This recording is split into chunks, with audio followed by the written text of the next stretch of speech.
What up, y'all? It's your boy, Mr. Downtown Ray Melo, and you're listening to the Entertainment Report on iHeartRadio, live from Orlando, Florida for Tuesday, August 2nd, 2016, delivering some major stories and trends going on in the world of entertainment and beyond. You can follow the show on Facebook, Twitter, or Instagram, facebook.com/The Entertainment Report with Ray Melo, that's RAYMELO, on Twitter at The Enter Report, or on Instagram at The Entertainment Report. You can listen to the show anytime you want on iHeartRadio. Just go to iHeart.com or your iHeart phone app, search for The Entertainment Report, and it'll take you to the page.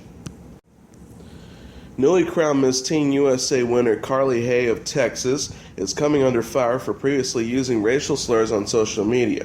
After winning the pageant Saturday, viewers quickly pointed out with screenshots on Twitter that Hay had used the N-word multiple times in what appears to be her own personal Twitter account from 2013 to 2014.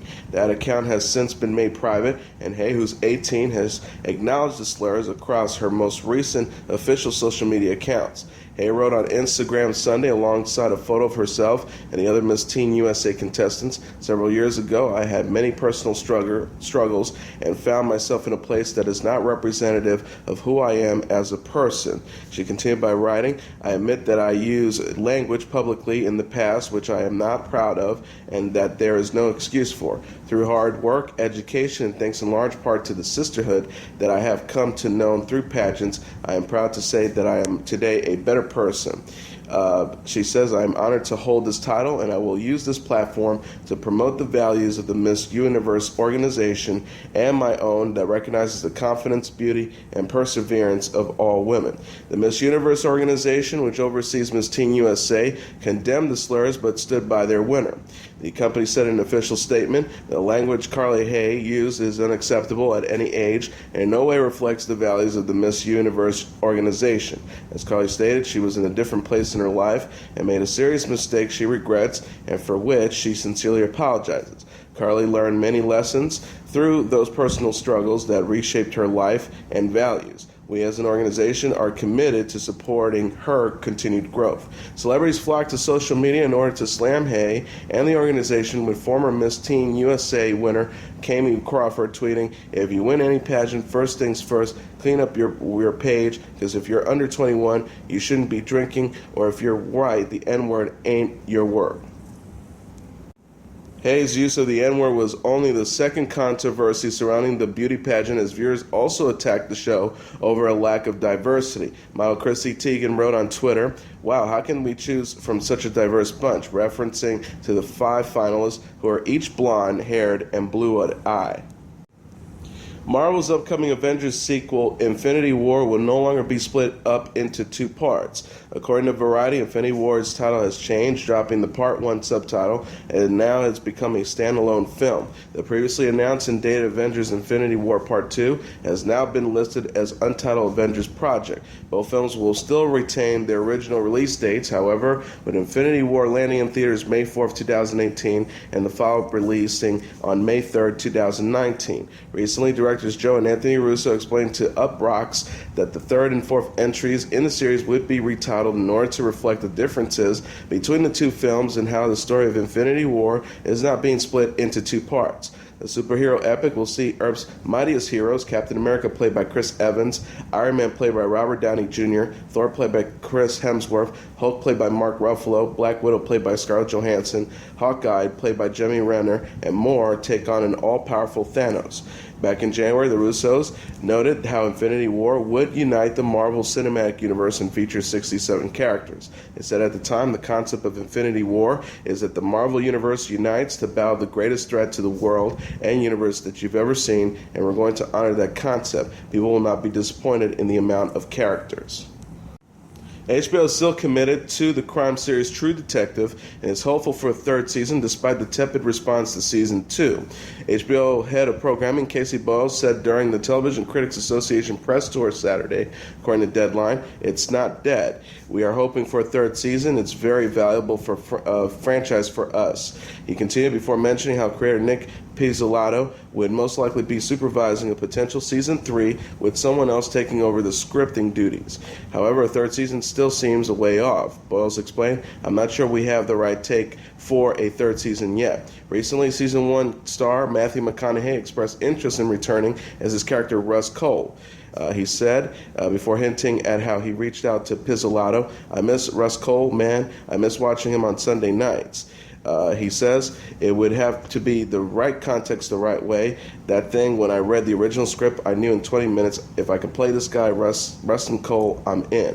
McConaughey starred alongside Woody Harrelson in the critically acclaimed first season before the release of Season 2, with the new cast put the future of the series in question. Season 2 starred Rachel McAdams, Vince Vaughn, and Colin Farrell, and was met with a negative response from fans and critics. The Bachelorette's JoJo Fletcher had a tough choice to make on Monday night between former NFL quarterback Jordan Rodgers and former competitive swimmer Robbie Hayes. In the end, after a long, grueling competition, there could be only one taking the winner's medal, which means final rose, and that was Jordan. The real estate developer told her chosen beau, "I love you so much. I've been waiting to tell you that I love you. I love you so much. I didn't want you to get down on one knee until you knew that," before she handed out her final rose during the marathon 3-hour season 12 finale on NBC.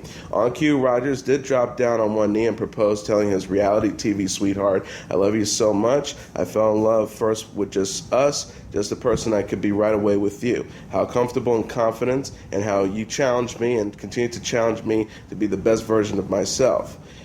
He also said, "You made me believe that love doesn't need to have a script. You're my best friend. You're my soulmate. I'm going to keep you safe. I'm going to protect you. I'm going to wake up every morning and choose you over and over and over again until you tell me I can." After JoJo tearfully accepted, her now fiancé told her, "It's real. It's been real."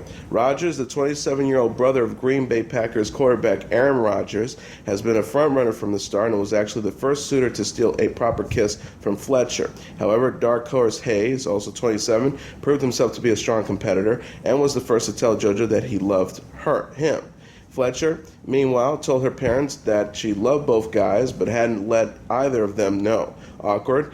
She says, "Neither of them knows. I really wanted to save that because of everything that happened with Ben Higgins." Irish actor Jason O'Mara has joined the cast of Agents of S.H.I.E.L.D. for Season 4, Marvel announced Monday. The Vegas Life on Mars Terra Nova and The Good Wife alum will play the S.H.I.E.L.D.'s organization's new leader, taking over the post vacated at the end of Season 3 by Phil Coulson, played by Clark Gregg. Joseph Lev, the executive producer and Marvel's head of television, said in a statement, "Bringing Jason into the mix as the new director of S.H.I.E.L.D. forces everyone, particularly Coulson, to reevaluate their role in the agency. Jason has both the physical presence and acting dynamics that will connect with and challenge even the most loyal agent." The show is to return on ABC on September 20th.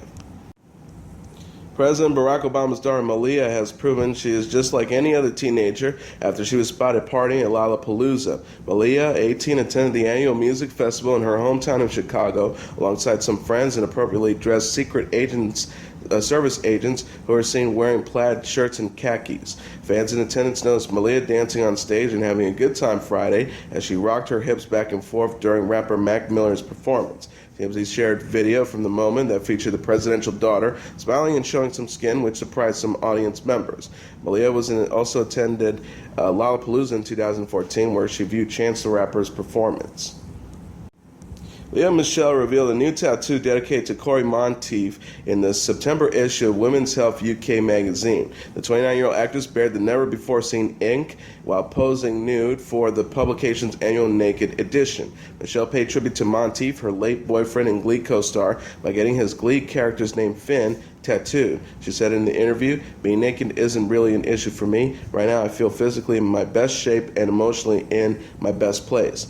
The star, who takes a spin class every other day, admits, "Initially I didn't think I would get into exercise. For me, working out has to be good for my mind too. And when I leave, the endorphins are buzzing, I'm glowing, and I feel like I can take on the world." Michelle was dating Monteith when he died of an accidental drug overdose at the age of 31 in 2013. The actor was honored in episode 3 of Glee's season 5, and Michelle's character Rachel Berry got a Finn tattoo in the following episode. Michelle has other real-life tattoos dedicated to Monteith, including the number 5 that refers to Finn's football jersey number. The actress recently paid tribute to Monteith on Instagram to mark the 3rd anniversary of his death. She wrote in July, "We may not have gotten to share a lifetime together, but the memories, they're the best of my life. Love you, Corey." Michelle presently stars on Fox's Scream Queens, which will return for a second season September 20th. She's also slated for the new Hulu series Dimension 404 with Robert Buckley. Kim Johnson and Robert Herjavec tied the knot Sunday in Los Angeles. The 39-year-old Dancing with the Stars pro and 53-year-old Shark Tank star exchanged personal vows in front of their families and friends, People magazine reported. Johnson stunned in a strapless Monique Louhier gown and carried a bouquet of white peonies. She walked down the aisle with her mom and dad to Somewhere Over the Rainbow from The Wizard of Oz. The dancer told People prior to the wedding, "I'm just so happy to be going through life with Robert. He's the most incredible person." Herjavec added, "I enjoy every minute I spend with Kim. When I met her, I felt completed." Us Weekly reported the newlyweds had a first dance to At Last by Etta James and followed up with a group number to Bills by Lunch Money Lewis. The pair were joined by dancing pro Cheryl Burke and other pals from the group performance. Johnson and Herjavec met as partners in Dancing with the Stars Season 20 and finished 6th in the competition. The couple confirmed their romance in the summer of 2015 and got engaged in February. Misty Copeland and longtime boyfriend Olu Evans tied the knot Sunday in Laguna Beach, California. Sources told E! News the 33-year-old ballet dancer and Evans married in a small and intimate ceremony at the Montage Hotel. Copeland's manager later confirmed to Us Weekly that 100 guests were in attendance. Copeland reportedly looked like an ethereal goddess in an Imba Duor gown and Christian Louboutin shoes. The ballerina had previously told E! News she wanted her dress to be elegant but low fuss. She says, "I felt like I get to become a fairy princess on stage, so for me, I just want to have a simple, as easygoing day as I can have and just not have it to be a big show. I just want it to be simple and classy and not feel like I'm in a tutu." Copeland and Evans have been together for more than 10 years and got engaged in August 2015. The dancer revealed Evans was her first boyfriend in a 2014 interview with Elle and praised her beau for his understanding and support. She gushed, "He taught me to communicate in ways I never learned before, to not run away from problems and sit down and think about things critically. And he made me feel like I really did have a bright future as a ballerina." Copeland was the principal dancer at the American Ballet Theater, the first African-American ballerina to be named to the position. She will star in the Disney's live-action adaptation of The Nutcracker. Actress Kat Dennings and singer-songwriter Josh Groban reportedly have called it quits, having nearly 2 years of dating. A source explained to E! News it was a mutual breakup. They are still friends and care about each other, but it's not the right time for them now as a couple. Dennings and Groban made their red carpet debut as a couple in October after Dennings' Two Broke Girls co-star Beth Beers brought them together. Previously, Groban shared on The Ellen DeGeneres Show that their shared geek interests and sense of humor brought them closer together as a couple. He said on the daytime talk show at the time, "Humor is such a huge thing for me, so the fact that we could talk about Monty Python and all sorts of weird things, I was like, oh yeah, we're on the same page." Dennings will return to Two Broke Girls this October, while Groban prepares to star in a stage play, Natasha Pierre and the Great Comet of 1982 the same month. Cameron Douglas, eldest son of Oscar, Emmy, and Golden Globe winning actor and producer Michael Douglas, has been released from prison after serving a 7-year sentence and is currently in a halfway house. According to Page Six, the actor's son is planning on writing a tell-all book about how he went from living a Hollywood life to being confined in a prison. A source told Page Six Cameron will talk about his struggles being the son and grandsons of Hollywood icons, then his bad decisions which led him to jail and then solitary confinement. Douglas was in prison after being convicted of possession of heroin and methamphetamines in 2010, according to E!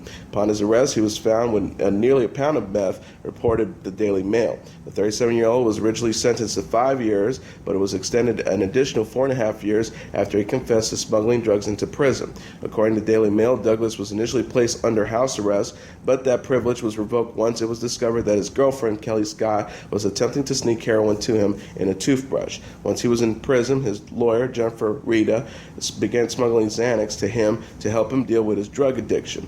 In 2013, Douglas was placed in solitary confinement after testing positive for drugs, according to the New York Post. The source told Page Six he is staying low-key after his release and plans to spend time with his father and mother. He believes this is a new start and a chance at a new life. On the hunt for a Pokemon, you might want to check the courthouse. The hugely popular game Pokemon Go has sparked a class action lawsuit filed by a New Jersey man who says he's been hounded by players descending on his private residency. In the suit filed Friday in the federal court in California, Jeffrey Martyr says the GPS coordinates for some of the game's Pokestops and Pokemon gyms and on or directly adjacent to private property, and that those game locations were placed there without the consent of the property's owners. According to the lawsuit, that led to a big headache for Martyr, who claims that during the first week of the game's release last month, at least 5 people knocked on his door and asked for access to his backyard to catch Pokemon.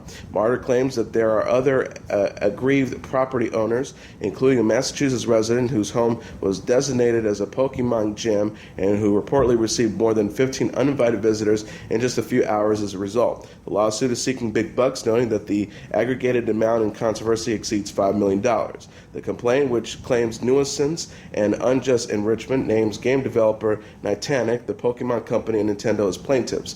Niantic and Nintendo have not yet responded for requests for comment.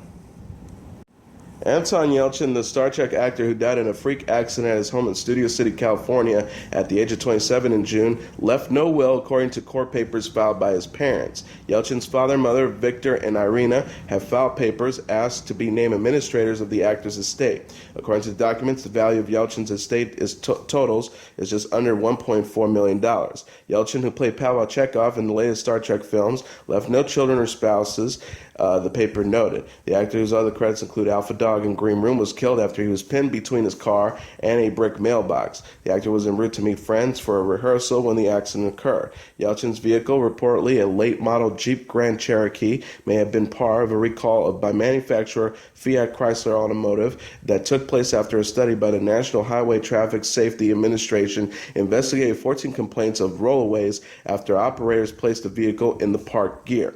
In June, a class action lawsuit was filed against the FCA, accusing the company of unreasonable delay in fixing a defected in a 2014-2015 Jeep Grand Cherokees that was known to create a rollaway risk. Passing to report, Gloria de Havilland, star of countless classic MGM musicals of the 40s and 50s, died Saturday at the age of 91, the Rap has learned. According to her daughter, Faye Fincher Finkelstein, de Havilland suffered a stroke about 3 months ago and passed on Saturday while in hospice care in Las Vegas surrounded by family. De Havilland was one of the few stars remaining from Hollywood's golden age of film when no problem couldn't be solved be tap dancing through it, and every broken heart could be healed with the song.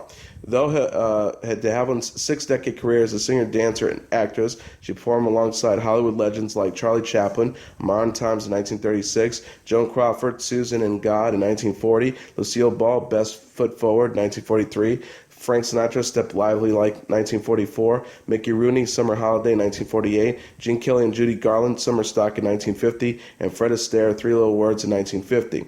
In the latter, she played her own real-life mother, vaudeville star Flora Parker. Her last film appearance was in the 1997 Jack Lemmon and Walter Matthau comedy Aboard Cruise Ship Out of Sea. Although her past was filled with song and dance films, de Havilland made an easy transition into television.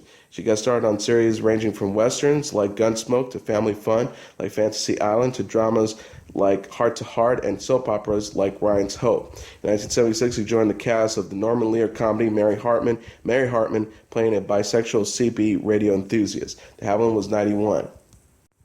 Singer Frank Ocean has added a cryptic live stream to his website that many believe will eventually announce the release of a new album. The Apple Music branded black and white broadcast appeared on Ocean's website, boysdon'tcry.co, which references the rumored title of his second studio album, Boys Don't Cry Monday, and features a mysterious figure swaying wood inside a large warehouse. The live stream comes a month after Ocean teased the release of his next album on the same website by posting an image of an old school library book checkout card with the most recent date reading July 2016. As the date passed, fans continued to wonder if Ocean's follow-up to the critically acclaimed and Grammy Award-winning 2012 debut album Channel Orange would ever be released. The secretive musician began to step back into the world of music in 2016 after appearing on Kanye West's Wolves from his latest album, The Life of Pablo. Ocean also appeared in new fashion ads for Calvin Klein starting in July. Kesha is dropping the lawsuit accusing her former producer, Dr. Luke, of sexually, physically, and emotionally abusing her. Her attorney, Danielle Petrocelli, said in a statement to the site Mashable, Kesha is focusing on getting back to work and has delivered 28 new songs to the record label. We have conveyed to Sony Music and the label Kesha's strong desire to release the single and an album as soon as possible. But an attorney for Dr. Luke says the singer abandoned her case because she had no chance of winning. Attorney Christine Lepera told Mashable, recently the California court invited Dr. Luke and the other defendants to move to dismiss Kesha's claims in that action. Kesha never should have brought her false and meritless claims against Dr. Luke in any court. Luke's defamation and other claims against Kesha are still proceeding. Kesha is still pursuing an appeal of her case in New York, but motioned Monday to drop the original claims filed in California. Earlier this year, the New York State Supreme Court Justice Shirley Cornwright denied Kesha's request to be freed from her contract at Dr. Luke's Kemosabe Records. The judge also denied counterclaims against Dr. Luke, whose real name is Lucas Gottwald. And now let's take a look at what happened on this date in entertainment history. On this date in 1939, Wes Craven, the man responsible for terrorizing millions of moviegoers with his Nightmare on Elm Street series and Scream trilogy, is born in Cleveland, Ohio. Craven, who graduated from Wheaton College in Illinois and received a master's degree in writing and philosophy from Johns Hopkins University, began his directing career with 1972's The Last House on the Left, a violent teen horror film for which he also penned the screenplay. He went on to direct a string of low-budget scary movies, including The Hills Have Eyes in 1977, before cementing his reputation as a master of blood and gore with 1984's A Nightmare on Elm Street, about teenagers in the fictional town of Springwood, Ohio, who are terrorized by nightmares of the gruesome, disfigured child killer Freddy Krueger, played by Robert Englund. The movie was a box office success and spawned multiple sequels. Freddy Krueger became an iconic villain and even did battle with another big screen horror icon, the hockey mask wearing Jason from the Friday the 13th series. In 2003's Freddy vs. Jason, Nightmare on Elm Street also marked the featured film debut of a then unknown Johnny Depp. After going on to star in movies such as Crybaby in 1990 and Edward Scissorhands in 1990, the actor made a cameo appearance in 1981's Freddy's Dead: The Final Nightmare. Craven went on to direct The Hills Have Eyes Part 2 in 1985 and The People Under the Stairs in 1991 before making his blockbuster film Scream in 1996. Scream, about a serial killer stalking a group of teenagers, poked fun at slasher films conventions while still managing to frighten audiences. The film's cast included Courtney Cox, Drew Barrymore, David Arquette, Neve Campbell, and Skeet Ulrich. Craven also helmed two hit sequels to the film, Scream 2 in 1997 and Scream 3 in 2000. In 2005, he directed the well-reviewed horror film Red Eye. Craven died on August 30th, 2015. Also on this date, in 1983, legendary Motown bassist James Jamerson dies. Bassist James Jamerson, who laid the foundation of the Motown sound, dies of pneumonia on this date in 1983. There was a time in pop music where you could hear a record for the very first time and have a pretty good chance of guessing where it was recorded. Record labels like Stax, Chess, Atlantic, and Philadelphia International made the distinctive sounds of Memphis, Chicago, Muscle Shoals, and Philadelphia internationally famous in the 1960s and early 70s. But for every fan of that era's music who can pick out a record made in those cities, there are probably more who can pick out one that was made in Detroit, home of Motown Records and the sound of young America. America. When you think of Motown, like in the 1960s, you think of performers like the Temptations or Marvin Gaye or legendary songwriters like Smokey Robinson and Holland Dozier Holland. But unless you've seen the 2002 documentary Standing in the Shadows of Motown, you probably don't think of bassist James Jamerson. Along with men like drummers Benny Benjamin, pianist Earl Van Dyke, guitarist Robert White, and percussionist Jack Ashford, Jamerson was a member of the Funk Brothers, a rotating cast of uncredited and non-royalty earning studio musicians drawn from the cream of Detroit's jazz scene who laid the foundation of Motown sound. It was the Funk Brothers working in a studio they called the Snake Pit in the basement of Motown's hit USA headquarters who arranged, orchestrated, and performed nearly every instrumental track of nearly every classic Motown record. It was James Jamerson's unconventionally melodic bass lines that made many of those records great. My Girl by the Temptations, You Keep Hanging Me On by the Supremes, What's Going On by Marvin Gaye, Dancing in the Streets by Martha and the Vandellas. These are among the dozens of timeless Motown hits to which Jamerson made a critical contribution.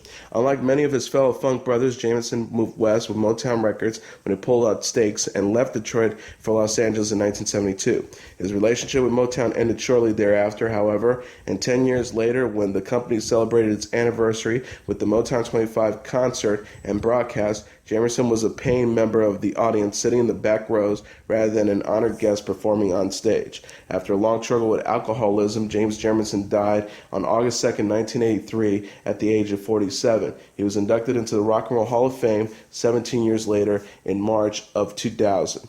And that is your entertainment report for Tuesday, August 2nd, 2016. I'm your host, Mr. Downtown Ray Melo. I'll be back tomorrow to deliver some major stories and trends going on in the world of entertainment and beyond. You can follow the show on Facebook, Twitter, or Instagram. Facebook.com/The Entertainment Report with Ray Melo. That's RYMELO. On Twitter at The Enter Report, or on Instagram at The Entertainment Report. You can listen to this episode or any previous episodes of The Entertainment Report anytime you want on iHeartRadio. Just go to iHeart.com or your iHeart phone app, search for The Entertainment Report, and it'll take you to the page. Good night, and God bless you all.